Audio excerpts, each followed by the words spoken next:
everything begins with a conversation. And anybody who knows me knows that's exactly what I say all of the time. And one conversation always leads to another. We're just coming up to the anniversary of the enactment of the ISL Act, Irish Sign Language. The Act was in 2017 and enacted finally in 2020. What gives me permission, if you like, to talk about this? One such conversation that I had began with me reading an article in the Irish Times, and it was about Joanne Chester. I heard her story. She was about to seriously consider going over to England for work. And it just seemed to me a travesty that somebody like Joanne, who had great skills, great passion for what she did, herself deaf from birth, should have to go to England to work with deaf youngsters.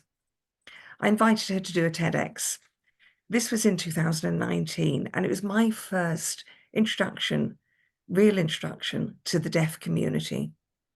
In working with Joanne, what I learned was that there were two types of interpreters. Codas, which CODA, stand for children of deaf adults, some of whom go on to be interpreters. There are also academically trained interpreters, and I had the privilege of working with Joanne to be entrusted to coach her to deliver her TEDx, and I had the privilege of working with both types of interpreters. As I say, one conversation led to another.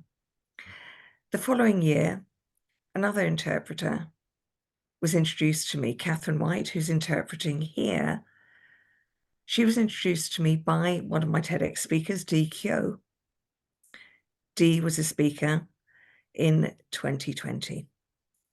Now, Catherine kindly volunteered to be the interpreter for TEDx Dunleary, which went online that year.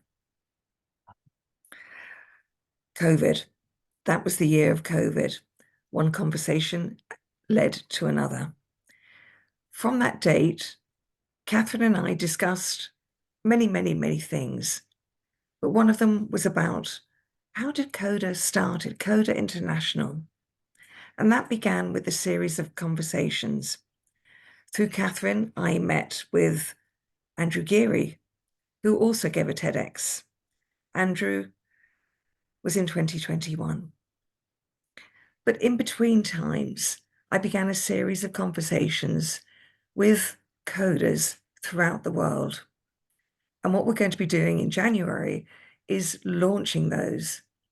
Now, I have to confess, I wasn't the greatest at recording, and these talks are totally unedited. But they do tell the story of how Coda International started and key influencers in the Coda world, showing that Irish Sign Language is of such importance. Certainly in Ireland, it's used daily by over 50,000 people as part of their work. And for 5,000 people in Ireland, it is their primary, their first language, their preferred language, if you like. Hence the importance of Irish Sign Language, which I personally and many others want to see on the school curriculum. These talks will be launched in January, and I really hope you enjoy them, because it's all of our responsibility. As Joanne Chester said in her TEDx, inclusion is everybody's responsibility. Catherine, thank you so much for helping me get this introductory talk off the ground. Fingers crossed it works this time. Thank you.